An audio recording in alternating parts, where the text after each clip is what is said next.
coming at you with the natural aggression of a deep-born dire troll. It is Tyrants on the Field. Welcome back, everybody. It has been a minute or two or several. Been out of commission with some pretty serious health stuff going on, but I am getting much better and feeling a bit better, and Adepticon has occurred. And of course, we're going to talk about it for a variety of reasons. The first thing I want to get into is the marvelous IG qualifier that occurred at the event. 80-person IG, absolutely huge. 6 whole rounds done to determine a singular winner. Every single mission in the packet played except for one. And very exciting details out of this. So let's get into it. Let's take a look at the numbers as we are wont to do on this show. So our player breakdowns are thusly: Shadowflame Shard had 8 players, Brinebloods had 8 players, Duskhouse Callus had 8 players, Signar Gravediggers had 7, Wintercore, Khador Wintercore had 7, Khador Old Umbry had 6, Signar Storm Legion had 7, Crix Necrofactorium had 6, Orgoth Sea Raiders had 6, Infernals had 4, Dark Operations had 5, Grimkin had 3, Kith Guardians of the Galaxy had 3, there was 1 Convergence of Cirrus player, there was 1 Dark Host, 1 Crucible Guard, 1 Shadows of the Retribution, and 1 Soldiers of Fortune there. When we look at our mix of players, very heavily mixed towards very experienced players, as to be expected in this style of IG. We have 63 players at least 400 or above from a player rating standpoint. Again, we use player rating to denote plugged into the ecosystem of the game, i.e. they are attending events regularly that are in Longshanks and are playing games regularly in a ranked environment. So interacting with the game, really a whole lot. So a real great mix, real eclectic mix of armies. We have a smattering of old school, and then we have an absolute metric ton of the new school armies, so to speak. Let's get into our advanced statistics as we are wont to do. Infernals on the day had the best individualized win rate at 63%. We're going to take a little bit deeper dive into all of this in a moment, but I just want to kind of go over it. Brinebloods Marauders, 61% on the day. Good for second and top dog amongst the Mark IV specific. Old Umbry also a 61% win rate. Dark Host, very small sample size, single player, but 60% win rate on the day. Sea Raiders with a 57% win rate. Shadowflame Shard with a 56% win rate. Gravediggers with a 51% win rate. Dark Ops 50% win rate. Duskhouse Callus with a 49% win rate. Khador Wintercore 45% win rate. Kithguard 40% win rate. We've got Storm Legion with a 40% win rate, Grimkin with a 33% win rate, Crucible Guard with a 33% win rate, Necrofactorium with a 31% win rate, Convergence of Cirrus 20% win rate, Soldiers of Fortune had a rough day, 0%, and so did Shadows of Retribution. Both of these jumped out after 2 rounds. All right, so couple of things going on in this meta as a whole.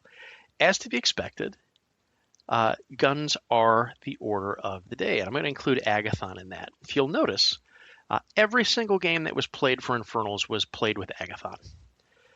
There was no off list that was utilized whatsoever, and a 63% win rate was utilized on the day.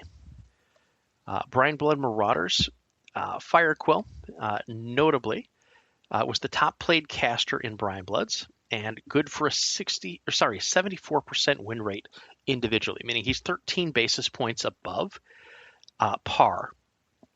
Well, also being the top played caster for, or warlock for Marauders. So I have a little chart that I've created that we're going to get into in a minute. Let's get through the rest of these. For Old Umbri, Morozov was the most played caster, a 55% win rate, 61% win rate on the day. So there we have a 6 basis point negative between Morozov's win rate and the average win rate for Old Umbri, despite being the most played caster.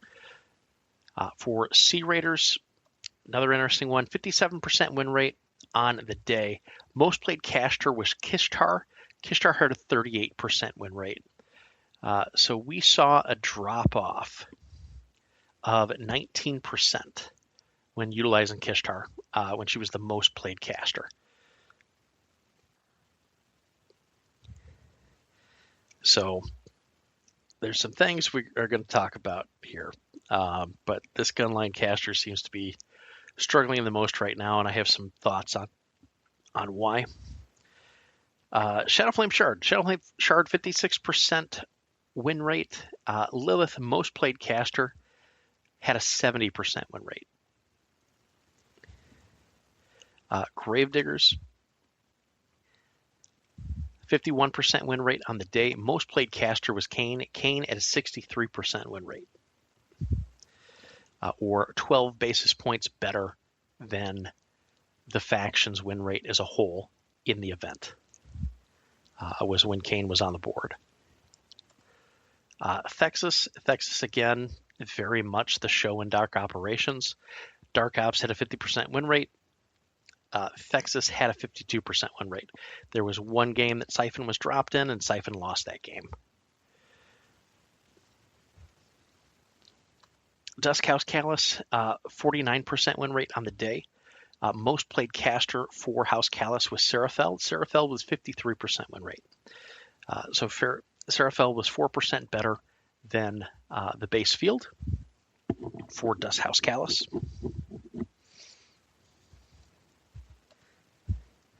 Winter Core, most played 45% win rate. Most played caster was Baronova with a 47% win rate.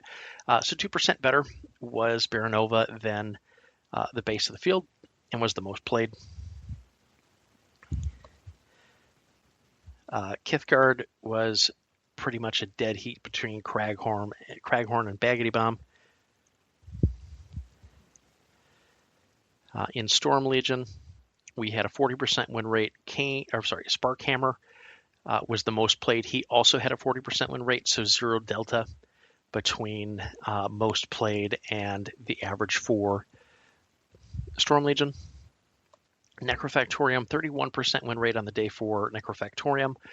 Decathus, most played caster, 42% win rate, 11 points better than the field for Crix. So let's talk about what all of this means.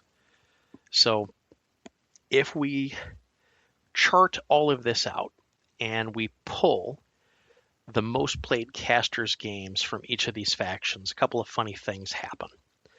Infernals falls off the map. They go to a 0% win rate. Brinebloods drop off 9 basis points. If you take Firequill out of their games, they go to a 52% win rate. If you take Morozov out of Old Umbri, though, they jump up 12 basis points to a 73% win rate. Similarly, in Sea Raiders, if you take out Kishtar, who is the most played, they go up 16 basis points to 73% win rate. Shadowflame Shard, Lilith, definitely buoying the faction quite a bit. They go down 12 basis points to a 44% win rate if you take Lilith out. Dark Ops, again, craters if you take Thexus out, go down 52 basis points. House Callus, if you take out Seraphel, they go down 3 basis points to 46% win rate without Seraphel. For Storm Legion, there is no effect if you remove Sparkhammer. It's a 40% win rate with him, 40% win rate without him. So no delta there. Winter Core, they go down a basis point. They go from 45% win rate to 44% win rate with Baronova out of the games. And then Crick's pretty significant drop off. A Necrofactorium goes from 31% win rate to a 24% win rate if you take out Decadus. If we look at just the win rate for each of the top played casters in each of the factions, Agathon with a 63% win rate, Firequill with a 74% win rate, Morozov 55, Kishtar 38, Lilith 70, Kane 63, Thexus 52, Seraphel 53, Sparkhammer 40, Baronova 47, and Decadus 42. We see some interesting things. There is no delta between Agathon's win rate and the faction's win rate. Firequill was 13 basis points better on his own than the entirety of the Brinebloods win rate. Morozov was 6 basis points worse than the win rate of Old Umbry on its own. 61 for the faction, 55 for Morozov. Kishtar, significantly worse. 19 basis points worse than the 57% win rate that Sea Raiders had. Lilith, 14 basis points better than the faction had. Faction was at 56. Lilith is at a 70% win rate. Similar story for Kane. Kane, 12 basis points better than the Gravedigger win rate. Gravedigger win rate was 51%. Everything baked in, Kane rode out at a 63% win rate. Thexus, again, was the win rate for Dark Ops. So again, no change if you look at his win rate versus Dark Ops itself. Sparkhammer, similar story. 40% win rate for Sparkhammer, 40% win rate for the faction, no delta. Baronova had a 47% win rate, 2 basis points better than Winter Core as a whole at the event. And then Necrofactorium, Decadus 42% win rate, Necrofactorium at 31, so 11 point to the good for Decadus. So what does doing that little exercise tell us from a data perspective? A couple of things. A lot of factions right now do not have actual pairings. A lot of factions right now are overplaying certain casters and underplaying other casters. Now, this could be because of matchup perception. This could be some tweaks that need to happen to lists. This could be for a variety of reasons. But when we start to look at the data, a couple of things stick out.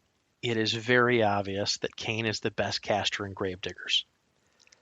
Significantly so, in that he is responsible for an 18 basis point boost in the overall faction win rate.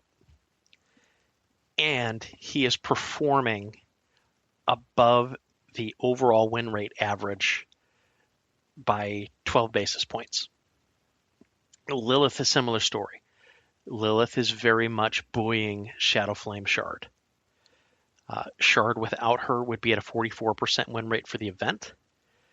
And her herself is 14 basis points above what the average sticks out to be, despite being the most played. Flip side, Kishtar being the most played had a significant drag on Sea Raiders' win rate.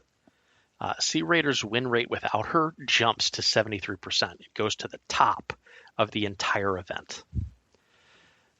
And she is dragging it down very significantly. She is 19 basis points worse than what the average works out to be for all of them baked in. So she is really a drag right now on the performance of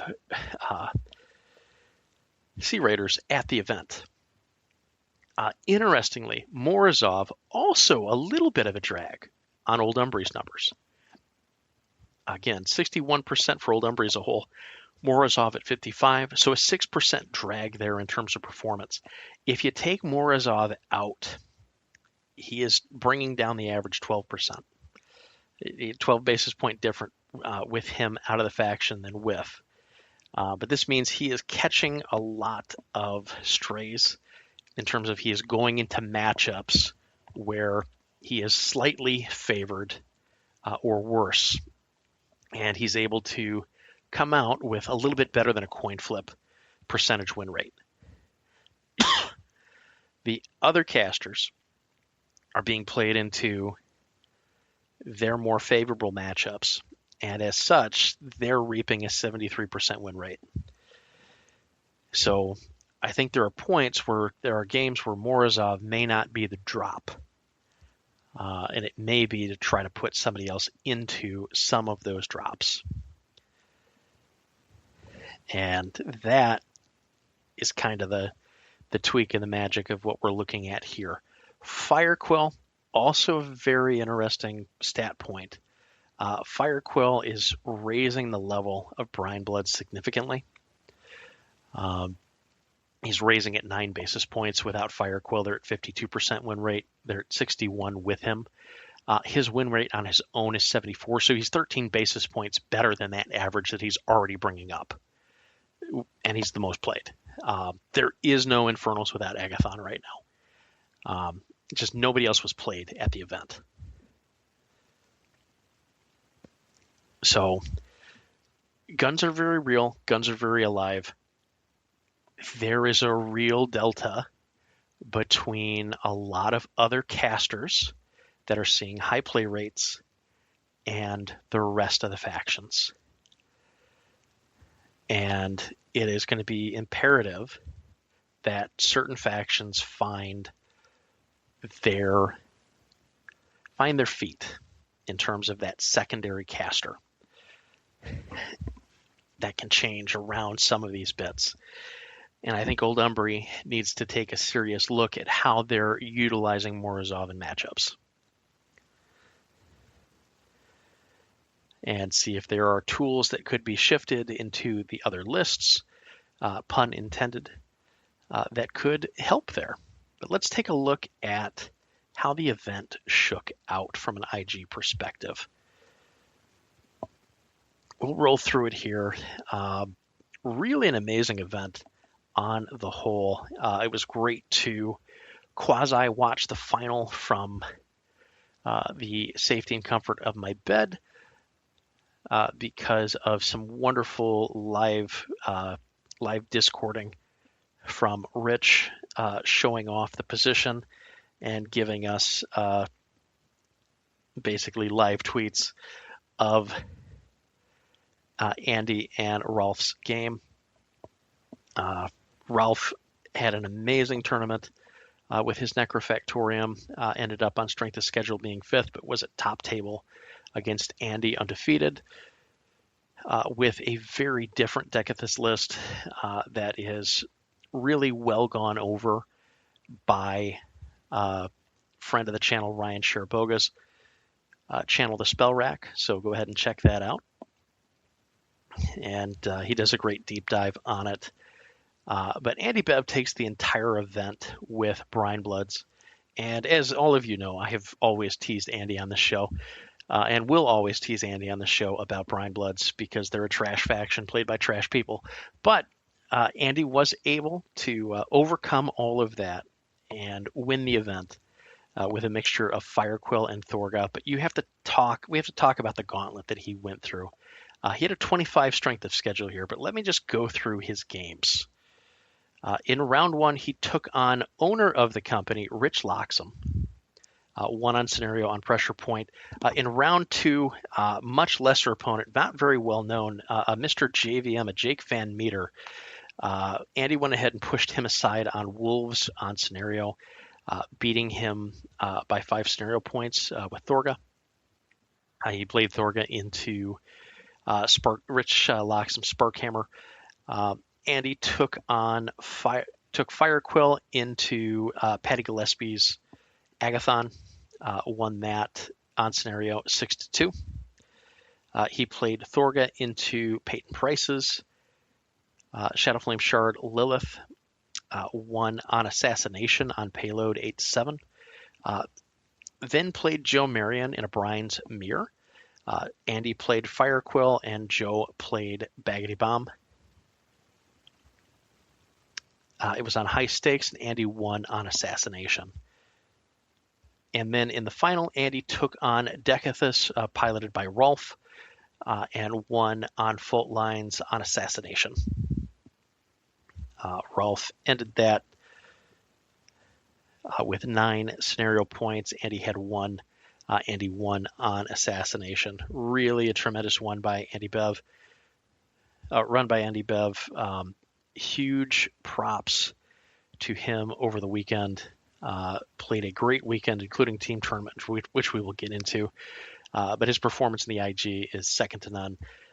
Won it outright, won it well, played incredibly well, played very balanced, and really showed off everything the Brines are capable of in this packet, in this meta, utilizing Thorga and Firequill in equal measure to just sort of terrorize everybody. The Iron Lip Bradley Park came in second place based on strength of schedule, was 5-1. With his Dark Operations, Brad played Thexus in all 6 of his games. His only loss was to Rolf on Assassination. Was hit with 4 annihilations, and that was enough to bring Thexus down on the day. In third place, Eric Akers with Sea Raiders. He was running a pair of Sabrith and Kishtar. He played Sabrith in all but 1 game, which was the Kishtar Mirror into Eric Ryberg in the Battle of the Erics. And Akers' Kishtar came out on top on scenario on Wolves, 8-3.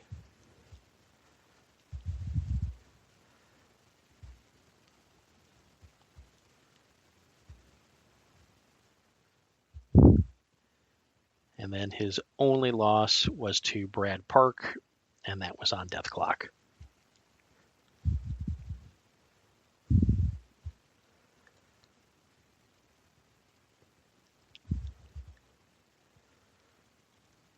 Peyton Pierce with his Shadow Flame Shard was 5-1. He was on a combo meal of Lilith and Kyrax. Played Lilith in all but a single game, which was into Agathon. Peyton's only loss was to Andy Bev.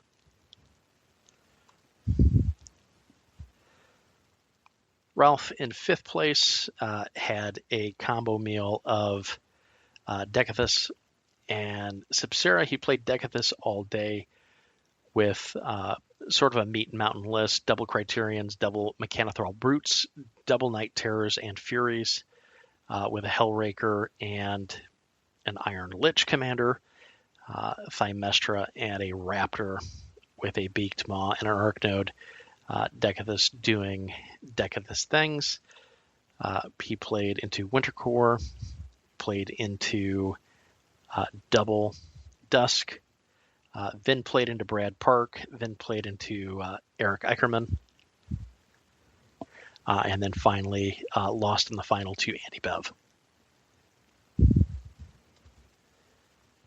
So tremendous run to Ralph on the day. JVM 5-1, Shadowflame Shard, also on a Kyrax and Lilith pairing.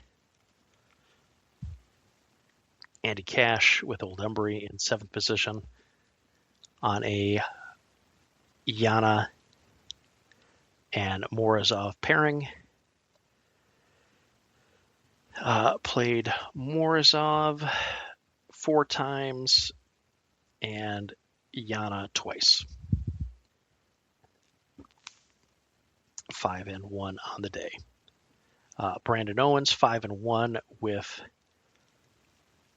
Gravediggers on a pairing of Sparkhammer and Kane. Played Sparkhammer 3 times, played Kane 3 times. His only loss was while piloting Sparkhammer, and that was to Peyton Price.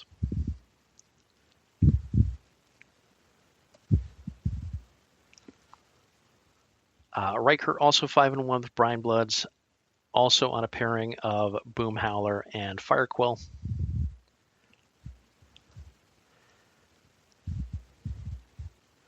In 9th position. And then Patty Gillespie rounds out our top 10 on Infernals. Agathon all day, 4-2.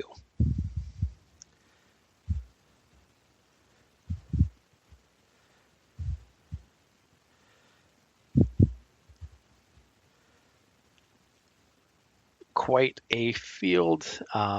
Top placing for Dusk was Mitch Kreiser, who was 4-2 on the day. He was on a pairing of Helith and Tyrus. For Storm Legion, 4-2 finish for Maxwell Cockfort, with Athena DeBarro and Alistair Kane.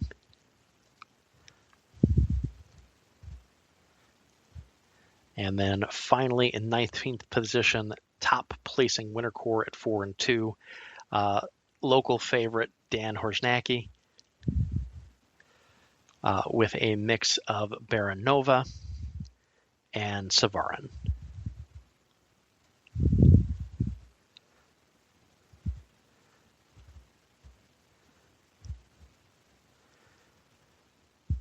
So that was the IG. And the IG really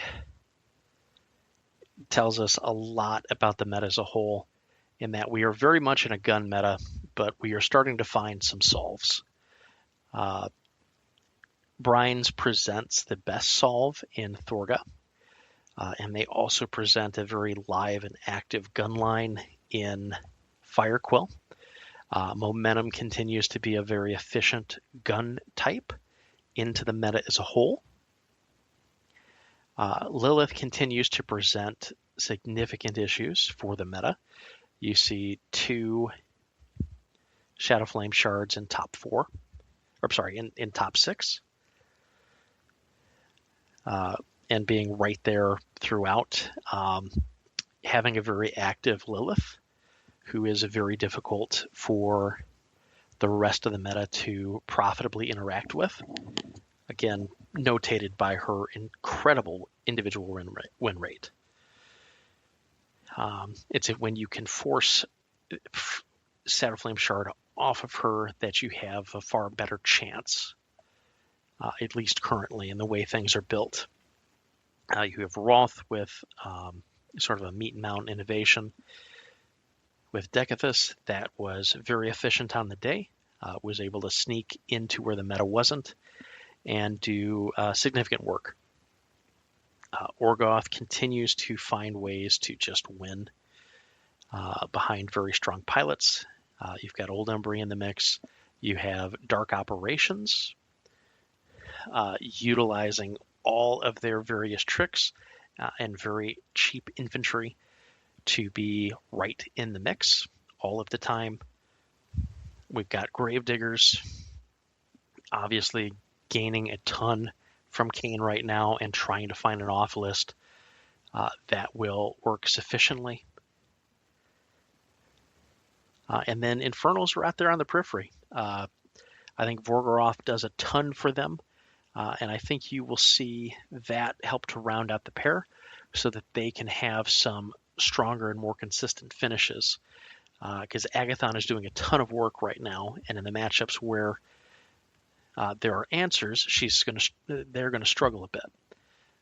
But the rest, Vorgoroth does give some different outs for them as a whole. So it will be interesting to see how that plays out as we move forward through the events. All right, so that is the IG qualifier. Let's talk about the team tournament, the ATC. ATC was absolutely huge this year. Was really cool to follow from afar. 80 players in that event, 16 teams.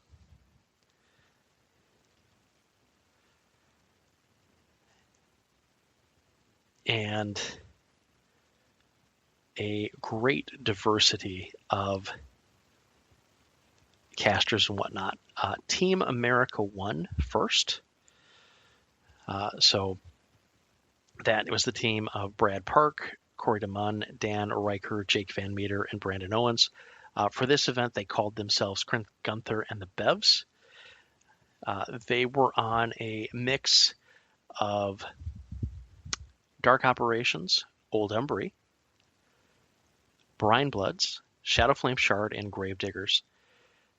This is a mix that I am very, very high on in terms of its ability to play into the meta and answer a variety of questions. From an individualized record standpoint, they were 17-3 throughout the entirety of the event. They were 4-0 as a team, but 17-3 individually. They only dropped 3 games throughout, which is very significant. Pretty solid strength of schedule. 778 army points scored, 167 victory points scored. But ultimately, what this sort of mix provides to a team is multiple cloud walls, multiple gun lines, multiple answers to gun lines,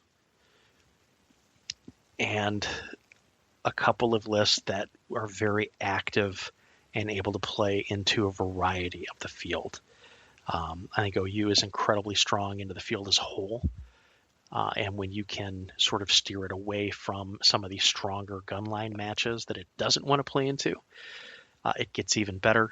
Shadowflame Shard, I think, is just baseline one of the best factions in the game right now. Whatever you think of the lethality update, it made defense 14 exceedingly real. And when your faction averages out to a base defense of 14, which Shadowflame does, it really puts the screws to the opponent in a lot of ways. Gravediggers, Kane is fantastic. I think if you shore up the pairing there, Gravediggers becomes a real problem. And in the hands of somebody like Brandon Owens, it just is incredible. But right behind them, in second position, was the real Chris Gunther, Andy Bev, Erica, Ryan McConna, and Peyton Pierce, which was the Sequoia Paddlefish, which is one of the other WTC teams for the USA. The USA is sending 5 teams this year. The bulk of the 5 teams were all at this event in various configuration. Most of them were built together. These are 2 examples where they were on the whole. So in this event, they were 3-1, good enough for second place. They had a configuration of Sea Raiders, Brinebloods, Dusk, House Callus, Infernals, and Shadowflame Shard. So again, you see a very strong composition with Shadowflame Shard, Orgoth, and Brinebloods. You have Infernals there as well. And then you also have Dusk. Dusk has seen a real rise in play rate. I think Dusk is struggling right now to kind of find the pairing that's going to work longer term in the meta. A couple of things are working against them. They are not incredibly resilient into guns. They also are not incredibly great in a meta that encourages trash. And this is a meta and packet that I think does encourage trash quite a bit. So the quality of attack that is very much a staple of Dusk House Callus. The quantity, however, is not there. So there are some struggles in finding some things that will work. I do think Seraphel has a lot of play in the meta as a whole. I think Tyrus is being underplayed. I think Tyrus is incredibly strong and has been incredibly strong all of the edition and continues to be a caster that I'd like to see on the table more. In third place, and a testament to the versatility of Dusk, was Nisk Genealogy, a great team name with Captain Ninja Pants, Nate as the captain there, Ryan Sherboga, Maxwell Cogfort, Mark Taylor, and Trish. This had a composition of Winter Core, double Duskhouse Callus, Storm Legion, and again Shadowflame Shard. So Shard, a continuality between the three teams. Dusk, a continuality between two teams. And then you saw Winter Core and Storm Legion on this team as well. They were 12-8. Previously, Sequoia Paddlefish also in second position, 12-8 as well.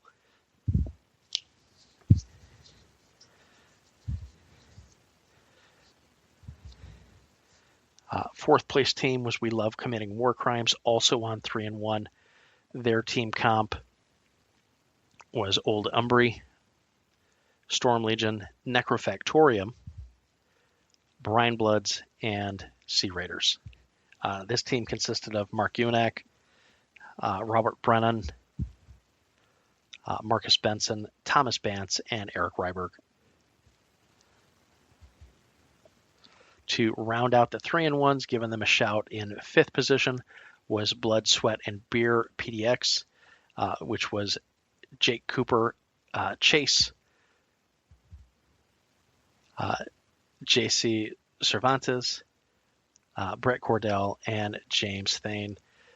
They had a mix of Old Umbry, Gravediggers, Brinebloods, Shadowflame Shard, and Duskhouse Callus. Also 3-1, individual records 11-9.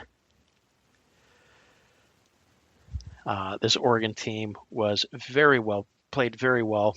3-1, nice movement through the event, and played a very difficult schedule.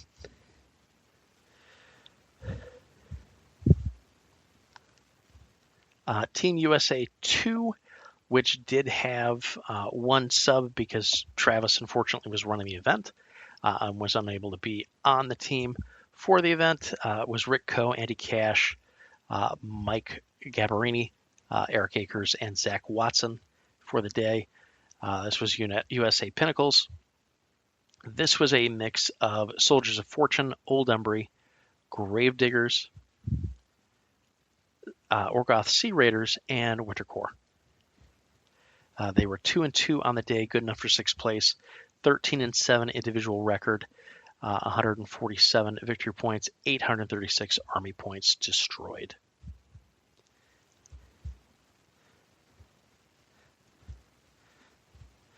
And we'll round out the top 8. We'll go through number 7, which was Phil died of dysentery on the Oregon Trail, which saw Dan Schwanke, Philip M., Dr. Spiders, Michael Savatorin, Chris Klawicki, and Austin Libers. This had a combo meal of Brinebloods Marauders, Shadowflame Shard, Infernals, Dark Operations, and Dusk. They were also 2-2, 9-11 on the day. Very strong strength of schedule, though. 10th for strength of schedule. U.S. Pinnacles, it should be noticed, had an 11 strength of schedule. So they played some very tough matches all day. 120 victory points for Phil, died of dysentery, and 399 army points scored. And then rounding out the top 8 was Patty's Witches, which featured Joe Gillespie, Dan Horsnacki, Rick Ekelston, Vim67, and Brian Schwartz, or Swantz. This had a mix of Infernals, Double Winter Core, Storm Legion, and Necrofactorium. 2-2 on the day. Strength of schedule was a 9. 8 up, 12 down. From an individual record standpoint, APS or VPS, victory point score was 119, and then APS was 462 for army points scored. So what have we learned through all of this? Shadowflame Shard, really, really good. I think you'd need something that's kind of a brick. So your Orgoth, your Dark Operations sort of fit that bill. I think you want some of the better gun lines mixed in, so having Brinebloods and having Gravediggers helps quite a bit. I think Infernals helps or can help, can be reasonable. Storm Legion itself can also be reasonable as long as you're not grabbing Kane from Gravediggers. So if you don't have that split, I think you're in much stronger position. I think Dust does give you quite a bit of tools into the meta as a whole. They give you some different looks to go for. And the real magic is having really strong players on your team. If you can get to that magic number of 3 incredibly strong players, you're in a much better position than most of the other teams are going to be. If you can get that number to 4 or 5, you're in incredible company and are really able to do some things into the meta as a whole. So the team tournament, really interesting. Let's go ahead and break down the numbers like we do. So at the team tournament, the most played faction was tied between Old Umbry and Brinebloods. Behind them was Storm Legion, Shadowflame Shard, and Duskhouse Callus with 9 each. We've got 6 Gravediggers, 6 Winter Core, 5 Sea Raiders, 4 Docker Operations, 4 Infernals, 3 Necrofactorium, 2 Crucible Guard, 1 Soldiers of Fortune, 1 Kith Guards of the Galaxy, and 1 Dark Host. Again, very top-heavy rated event. We had 51 of the 80 players, at least 400 or above in player rating. So a real strong invested player amount in this, which is always great to see. When we jump into the win rates, Shadowflame Shard's win rate jumps up significantly. 10 basis points over the IG.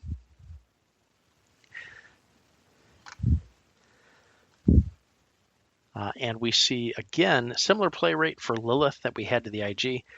A little bit better win rate, 76% win rate individually for Lilith during the IG. Valak's huge in this event. 4 games played, 3 up, 1 down, 75% win rate for him. 50% win rate between Shyrus and Nixian. And then Kyrax was 4 games played, 1 up, 3 down, 25% win rate. Kyrax struggling a little bit in some of the matchups that he went into. Dark Operations, Thexus, 77% win rate. Again, just carrying the faction. Just carrying Dark Operations is Thexus. That's just what he's doing. Old Umbry, interesting fact, 61% win rate, the exact same as the IG. We see, again, a play rate of the highest played was Morozov at a 53% win rate, 55% win rate in the IG. But again, those secondary casters all doing a lot more work outside of Reznikova and Aslanov in the Old Umbry. In Duskhouse Callus, we see a pretty significant rise in win rate, a 58% win rate in the team event versus a 49% win rate in the IG. So House Callus much better in the team event than not. Serafeld significantly better on the day, along with Helith. Helith had a very struggle in the IG, but in the team, she was a 50% win rate. So getting her into the right matchups is really critical, even more so for Moraine and Serafel, who had very high win rates, over 50%, 64% for Serafel, 57% for Moraine. Tyrus with a 75% win rate in this event, only played 4 games, but was 3-1. Got to see more Tyrus. We did see more Tyrus in the IG, and Tyrus did hold up pretty well from a win rate perspective. Brines took a bit of a hit from win rate perspective in the team tournament compared to the IG. Again, remembering in the IG, they won it all. However, Only a 58% win rate on the day in the team tournament. Not a slouch thing at all. 60% win rate for Thorga, 54% win rate for Firequill. Firequill taking a bit of a hit in the team tournament. This may be a trend to watch, is if he can be mitigated more so in the team, he may end up coming out of pairings. I don't know that we're at that point yet, but it is something to think about as we continue to refine the range tech and the ranged matchups into the faction. Baggity Bomb had a great day, 4 games played, 4 up, 0 down, 100% win rate for him. Shadow Tongue had a pretty good day in the team tournament, 11 games played, 5 up, 6 down, 45% win rate. Not where you want to see him, but I think there's still some more tweaking that can be done in the Shadow Tongue list from an IG perspective. Infernal's bit of a hit in the team tournament, 4-4, Agathon 50% win rate. Again, really suffering from not having that significant off list that can move things in the meta. Sea Raiders, big differences here between the IG. Only a 45% win rate in the team. Again, we saw Kishtar with the highest win rate or highest percentage of play. The difference being in the team tournament, she had the highest win rate for Orgoth at 50%. In the IG, she had a 38% win rate and was the highest played caster. Sabrith and Butcher suffered a little bit in the IG. I think Sea Raiders took a couple of matches on the chin more than they would in the IG in terms of the matchups. So I think finding the right pairs for Sea Raiders is part of the charm that has to happen in the team environment. But again, Sea Raiders are also there to kind of be the catch-all for teams and try to make mush out of a bad matchup. Gravediggers suffered a bit during the IG, or sorry, not during the IG, during the team event. In the IG, they were significantly better from a win rate perspective. Kane especially, Kane down to a 47% win rate in the team, Kane up to a 63% win rate in the IG itself. So again, from a team perspective, I think they were able to direct the answers a bit more into some of these gun lines. Sin, a little bit better day in the team tournament, 67% win rate, 2-1 on the day. Not a significant number of games, but Kane is definitely anchoring Gravediggers in both individual and team play. Hasker, a bit of a disappointment, 5 games played, 1 up, 4 down, 20% win rate. Jake's was there. She had 1 game, no wins. Necrofactorium, 36% win rate on the day in the team tournament, which is a little bit better than the IG. Degathus at a 40% win rate, a little bit less than what it was at the team event. Subsira struggling, 1-3, 25% win rate. Nikane was 1-1, 50% win rate. Necrofactorium, I think, have their best chances in a team tournament. I think you've just got to think a little bit differently about them and really start digging at what they do well and can do well, and think about them in terms of a pairing strategy within the meta itself. But right now, guns are really good. If you're throwing Necrofactorium into guns, you're throwing wins away. And that's just part of the reality of the situation. Storm Legion, 32% win rate, really struggling in the team environment. They also struggled in the IG, but this is 8 basis points worse than they are in the IG itself. Kane was the most played caster for them. Kane with a 38% win rate. DeBarro underplayed, 4 games played, 3 up, 1 down, 75% win rate. I think people need to explore DeBarro a bit more. Don't hassle the Huxley, 6 games played, 2 up, 4 down, 33% win rate. Calder, 4 games played, 1 up, 3 down, 25% win rate. Sparkhammer was 0-7. Sparkhammer in Storm Legion, very tough to keep alive. Very tough to play and move. Winter Core really struggled in the team event, 26% win rate. However, one of your second place teams, your third place team had Winter Core on it. So when they do well, they do well. When they do poorly, they do poorly. Again, Baronova, 50% win rate, most played caster, 5 up, 10 games played, 5 up, 5 down, 50% win rate. Savarin, your Likely pairing at 4 games played, 1 up, 3 down, 25% win rate. Everybody else under 5 games played and did not win a game. Borashek 0 for 1, Yana 0 for 2, Sakura 0 for 4, Vilcool 0 for 2. And then Crucible Guard was there, and Crucible Guard had a 25% win rate. Gearhart was had 5 games played, 1 up, 4 down. Lucas won his game, 1 game played, 100% win rate, and then Silvestro played 2 games, lost both of them. Some of the fun bits for the meta as a whole. At the team tournament, 59% win rate for going first. Attacker had a definitive advantage throughout the day in the team tournament. Of the 152 games, 100 were decided on scenario, 39 were decided on assassination. Death Clock was a result for 11, and there was 3 concessions. On the day, there was Trench Warfare, Wolves at Our Heels, High Stakes, and Fault Lines were the games played.